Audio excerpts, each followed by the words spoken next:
Ынтымакта бол, чачырап бөлүнбөгүн. Ынтымаксыз улуттай көрүнбөгүн. Ынтымаксыз кыргыз эли деген сөздү ынтымакты бекемдеп төгүндөгүн. Душманын көп, акылга келген кыргыз. Чачырабай биригип берген кыргыз. Чөө бөрүдөй талайбыз деп даяр турган душмандарды биригип жеңген кыргыз. Канчалаган оор күндөрдүн баарысын тең ынтымак менен гана жеңип келген.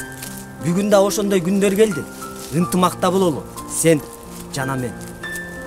Бүгүн бизге бир ынтымак жетпей турат. Ошондуктан оор сыноолор кетпей турат. Ар кандай кыйынчылык сыноолорго ынтымактуу эл гана чектей турат.